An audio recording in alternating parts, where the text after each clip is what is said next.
Hey guys, again, this is Obom Bowen coming to you live from my home office in the house, actually my second home office. This is the living room after where I normally get my workout from. But anyways, today I want to talk to you guys a little bit about recruiting. I've been asked by a few folks to share a few insight about recruiting. See, recruiting, first what I'm going to talk about really is the mindset about recruiting and then maybe a few action steps. And I'll share a few stories along the way. So let me do this first. I'll share a quick story, jump into it about recruiting. It's pretty much my story about how I was recruited. So you mainly got to ask yourself first, are you the type of person that you would want to recruit honestly? And we're always looking for people that has those qualities of leadership and the ability to influence others. And that's all leadership is. Leadership really is the art of influencing others.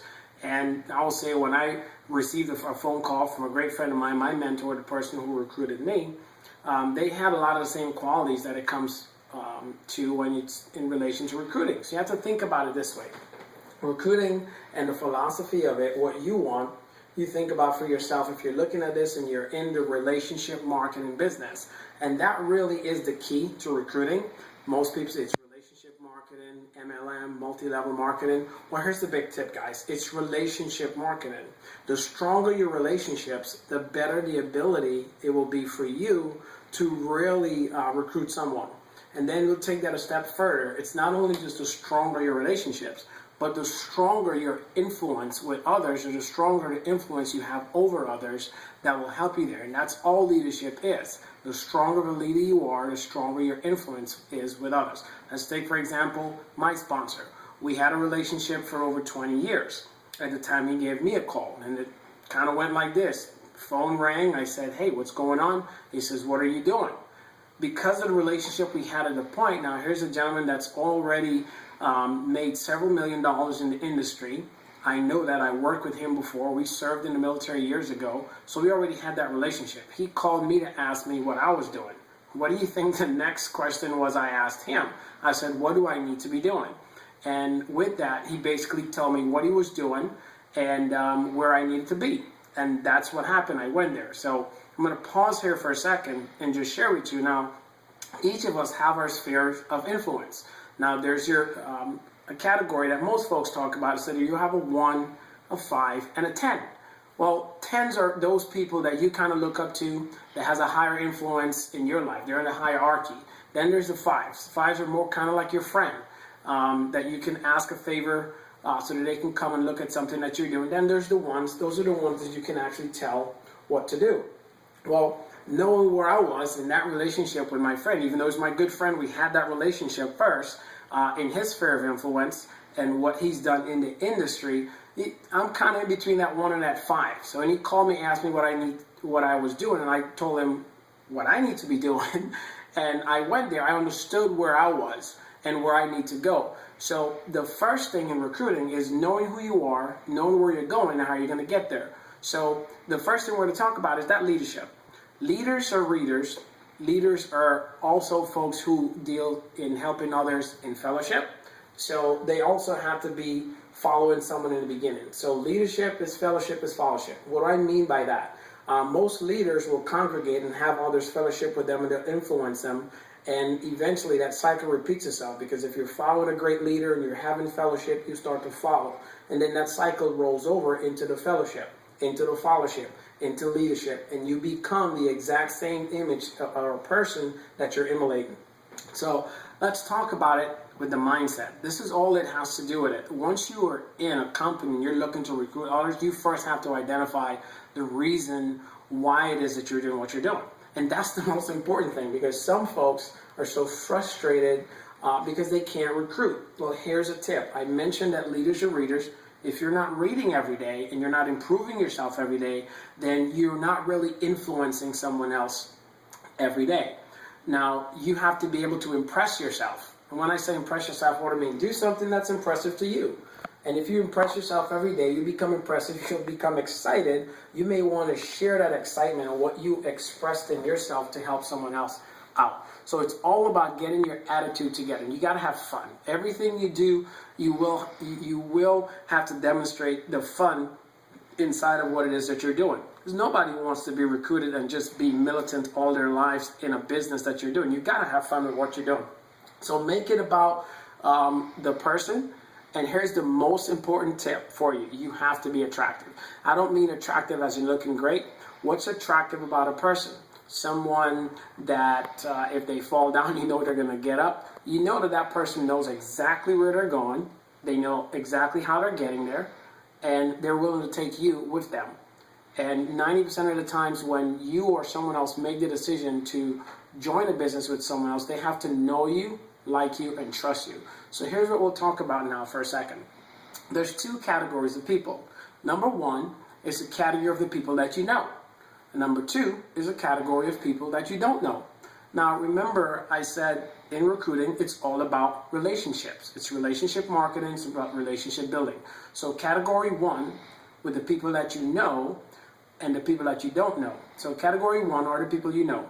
And number two, you don't know. What you have to do, your struggle is to get both parties to know you, like you, and trust you with spending income or investing with you their time and their income and their energies to a better place. And some folks may even ask you, and I've run across this myself in the industry, in the beginning, folks asking, well, what have you done? And you have to be able to let them know, look, it's not about me, but it's about the people or a group of people or a team of people or a team of leaders that's going to help the both of us get to where we're going. I'm following someone who knows exactly where they are, knows exactly where they're going, and they knows exactly how they're going to get there. And that's really the passion and the fever that someone has to feel. They have to feel it with you. You have to be able to just be able to take your life and be able to swing left and right every single day and still enjoy it. So if you're not building relationships, if you're not leading, I'm going to give you the greatest tip right now and help your recruiting going up. So think about it this way. The person that you want to recruit today, spend 90 days getting to know them. So if you want to recruit 10 people in the next month and you haven't built a great relationship with them 60 days prior, it may not happen. So if you're frustrated with recruiting a little bit and you're struggling with recruiting, here are a couple tips. Number one, you may not be growing. And in order to grow, you have to learn to read more. And as you read and you develop yourself, you have more to discuss with people. You have a larger audience. So that means that you're possibly maybe in the same place. And you can't recruit anyone if you're not growing because they're not seeing that growth in you, especially if they do know you. Now, for the folks that don't know you, you don't have great topics. Most folks want to talk about what's going on today in the economy and what's happening. You still have to be able to lead and inspire them. If you're not doing anything that's, like I mentioned before, inspiring yourself daily, you may not inspire someone else daily. If you're reading a good book every single day, you'll learn something new every day, so you'll be able to talk to different people differently. So, quick tip on recruiting, then we'll get to that 90-day window, how we'll be able to help you. Number one, read. Here's a couple books that's been phenomenal for me. First book is Think and Grow Rich. It's a great book. It's a tough read, but put that on the back burner. Make that like the third book you're going to read. The first one definitely is The Slight Edge by Jeff Olson. Love that book. It's a book that's it's based on really simple daily disciplines that can help you master those things that'll take you into the next level of where it is you're going. It teaches you about sowing and reaping. It's about farming, and that's what recruiting is. Building the relationships. Little simple disciplines over time that'll help you look like you're something special in the long run because you've worked on it all that time. Second book, Rich Dad Poor Dad by Robert Kiyosaki. It really helps you to understand where you are. Robert talks about 4 different categories in that book. I'm only going to concentrate on 2 here in this tip. Number 1 is the working class, and number 2 is the business class. It's all about the mindset and how you think. So the working class thinks that they have to basically work for 20 to 40 years and get a certain amount of income, be taxed highly on that. In the business world, especially in the home-based business arena, which is where all network marketing companies or relationship marketing companies fall, the tax laws are written for business owners, specifically if you have a home-based business that works really well. So here's your recruiting tip for the next 90 days, especially if you haven't recruited anyone in 90 days that pass or 6 months or a year and you're frustrated. Then really, This may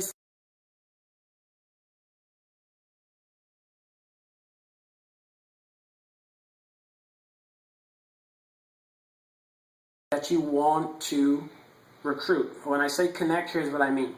If I meet you today, John, or I call up a friend that I've already know, I start engaging in a true relationship with you again, all over again.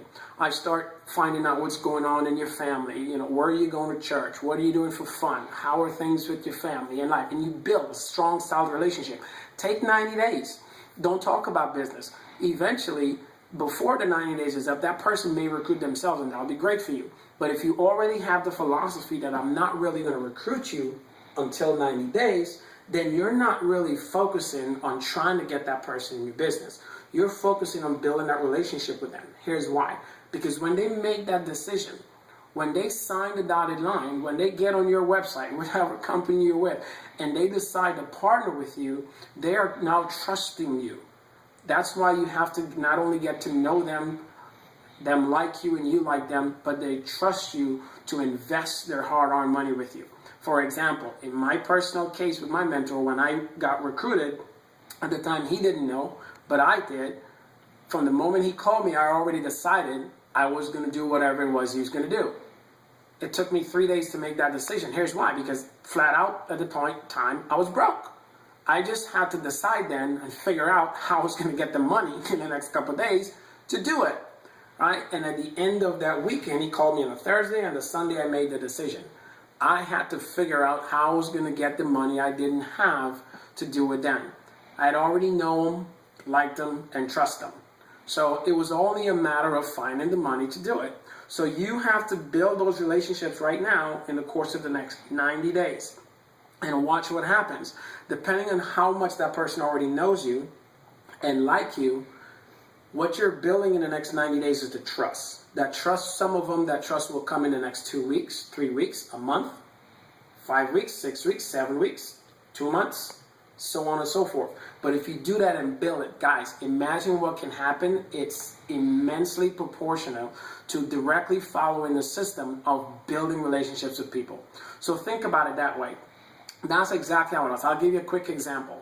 I called who is now my wife at the time. When I recruited her as my girlfriend, then I called her, and this was my conversation.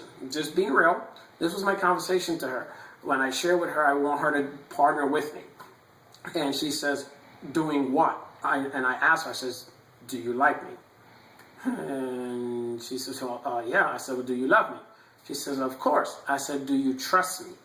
And she says, yes. So I said, okay, great. Go to this website.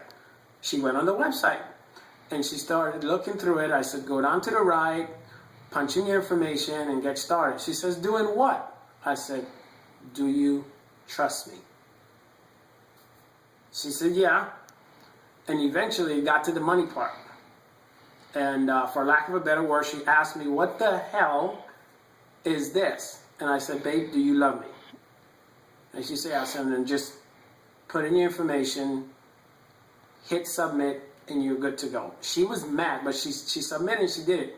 Now, that's not the example you get to for everyone else. But the people you have the relationships like that, in a sense, it could be your ones or the tens or the fives. The tens are the ones you're always going to ask for a favor. Do me a favor. I look up to you. I respect you. Definitely, I would respect your opinion on looking at some information on my company. Great. They look at it, evaluate it for you, and get it back to you. Now, whether they decide to get started with you or not, you continue to build that relationship. You continue to become successful, and you share with them what it is that you're doing. And when you know the reason exactly why it is what you're doing, no one can knock you out of the game. No one can knock you off your course. But just remember these quick tips as we're closing out. Leaders are readers. You have to be able to read every single day, not only to impress and influence yourself, but the same for others. Whatever characteristics you identify in others that you would like to have or to be, you have to become that thing. The hardest thing to do in the industry and recruiting folks is to recruit what you want if you're not it. So the clue there is to become it. And what is the it?